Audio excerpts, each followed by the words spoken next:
Well, morning again. It's 6:37 this time in the morning.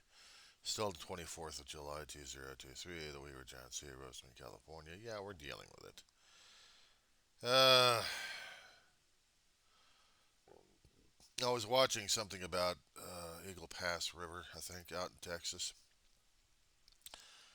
Greg Abbott, for the past several months, has been building up barriers in different sections of the river, and also crossing into Mexican territory, apparently.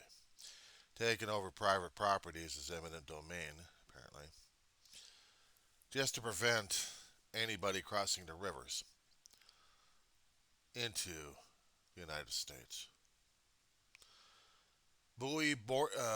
Barriers with cement uh, foundations to keep the buoys aligned and without drifting off.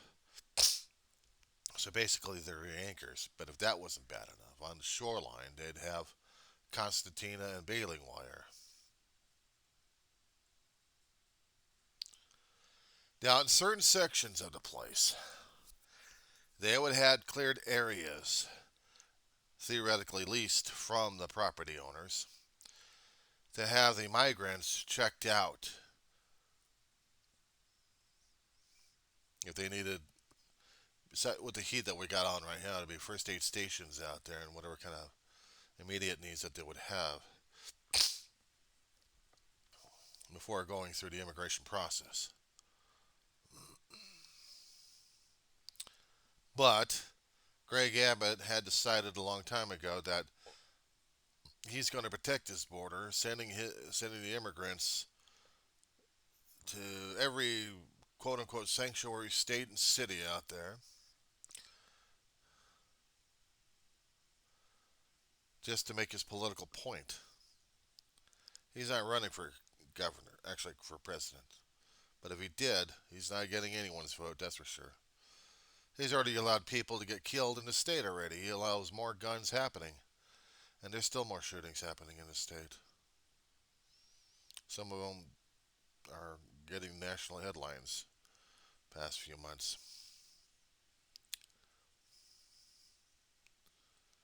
If memory serves.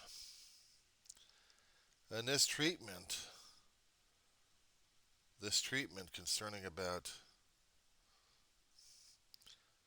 using these people for political fodder is one thing, but preventing them coming into the states by having them forced across to Constantina. There was even one person having medical issues, and they're dying, and actually died on the wires. The Department of Justice has told them you have until 2 p.m. Central Time to get the barriers down, get them removed. Well, according to what CNN had been showing this morning, it ain't happening. Abbott's basically given the bird to the federal government. I'm surprised his government hadn't been sued by the Department of Justice and taken to district courts. Now, apparently, the district courts of their territory are probably rule in favor of Abbott because they're being conservative at this point. But they are interfering with human rights violations. They're also interfering with the state of commerce at this point over here by sending the people out. But not to mention, they're doing the violations.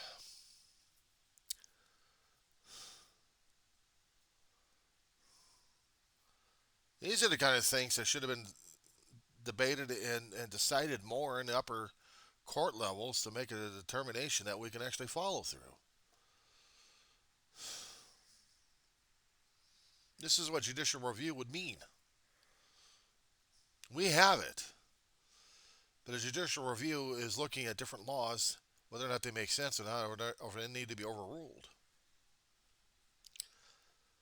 Anyway, how the things we're dealing with these days is crazy enough. So besides those things happening right now,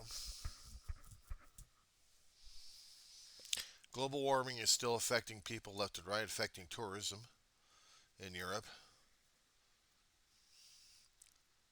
I'm still waiting for the news story to cycle through on CNN concerning about which particular country. Here we go.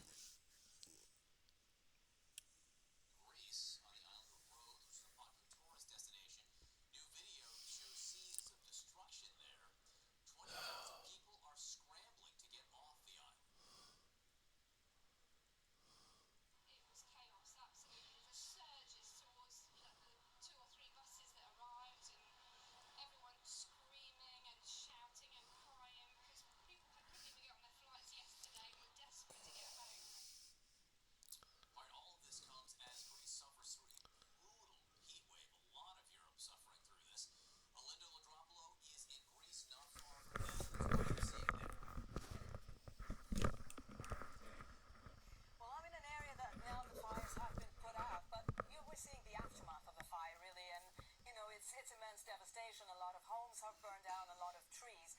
The main fires now are the ones in Rhodes, but there's also a fire on the island of Corfu, and we understand that there's a new fire. It started yesterday in the island of Evia. This is an area that burned down just 2 years ago. So you have to understand that Greece is very much like a tinderbox now. Basically, we have fires all over the country. It's just a question of how quickly they're being put out. So the temperatures are extremely hot. We're going through a prolonged heat wave here of over 104 degrees Fahrenheit for days now. And these temperatures are likely to continue for at least the next few days. The Greek Prime Minister has already said that, Greece is at war with the fires. These are the words that he used. And he has promised to try and compensate those who have suffered the most. And this, of course, includes the people in islands like Rhodes. Rhodes is a very popular destination, one of Greece's most popular tourist destinations, which means now with 1,000 of evacuations, a lot of the hoteliers, the restaurateurs, and everybody else on the island is also going to suffer. So far, repatriations have been underway. A number of planes have been coming out just to bring people back home or to take tourists to other destinations to continue their holiday. The Greek authorities are pointing out that, in their opinion, procedures are being followed, that people have been safe. We have not heard anything about any injuries so far, luckily, but a number of homes have burned and people have been forced to leave the island. And this is how things stand at the moment. As we understand, winds are continuing to blow. The night is going to be very difficult, especially on the island of Rhodes, where we've been hearing that there have been rekindlings in just the minutes prior to now, John. It has been so hot and so dry for so long. They're going to have to endure several more days of this. Linda Ladropolo, thank you so much for that report. Appreciate it. Rahel? All right, John. A 71-year-old man has died at Death Valley National Park. Officials say it is the second possible heat-related death at the park this month. The temperature at the time was around 121 degrees Fahrenheit. It's all part of a worldwide record-breaking heat wave. I mean, we just heard what was happening in Greece. And in Arizona, it is so hot that some people are getting serious burns from just touching the pavement. The pavement is so hot that it only takes a fraction of a second to get a pretty deep burn. And to lay on a hot pavement or a hot surface for 10 minutes, 20 minutes, a half an hour, that's full thickness burn. The skin is completely destroyed. CNN 70 Elam joins us now from Las Vegas, where the high today is expected to be 106 degrees. Stephanie, good to see you. I mean, is there any relief in sight? This has been weeks now. Rahel, unfortunately, there is not. I mean, you just look at some of these records that are being broken, and they're massive.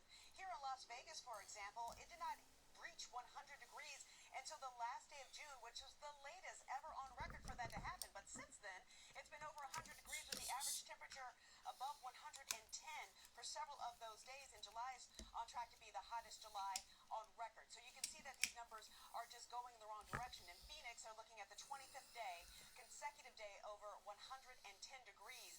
And I was in Phoenix last week looking at what they're dealing with there and how they are handling this issue, because one of the doctors told me that when the body gets to about 107 degrees, that's when you can start seeing symptoms of heat stroke fit into the body, and that is when they have to get to the ER and really help them. In fact, take a look at how Dr. Frank Lovecchio showed me how they work to immediately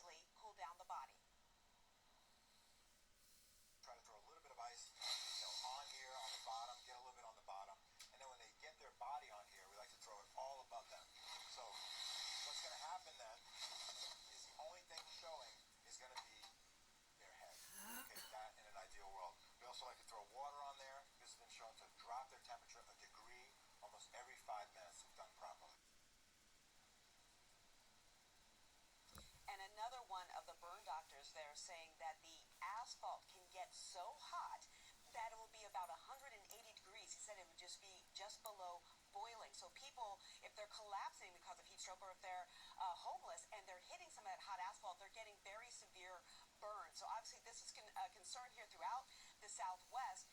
And this heat, which is about 10 degrees, 15 degrees above normal, it's now going to start shifting east. And so we're going to see more people in the center of the country starting to see these extreme heats being about 20 degrees above average. But obviously, this heat cycle that we're seeing is showing the difference here because of human-induced climate change, and that is why you're seeing some of these desert communities in particular looking to find ways to mitigate some of this heat moving forward and trying to find ways to figure out what they need to do. Maybe some of it is painting some of the ground white. All of these things they're looking to do because this does seem to be the new normal, where each year does seem to get more and more extreme, Rahel. Yeah, hard to even fully appreciate, but you're right, Stephanie. And you have to think with a heat wave like this lasting weeks, the type of stress that puts on someone's body day after day when you don't get relief. Stephanie, before I let you go, we can see it's 6:48 where you are. What's the temperature looking like right now? Right now it's 86 degrees, which is actually pretty cool because when I got outside at 3 o'clock in the morning, it was 91 degrees. So that's the other problem. There's no relief overnight. Stephanie Elam, we appreciate you being there for us. Thank you. John? The Barbenheimer movie release battle makes hip.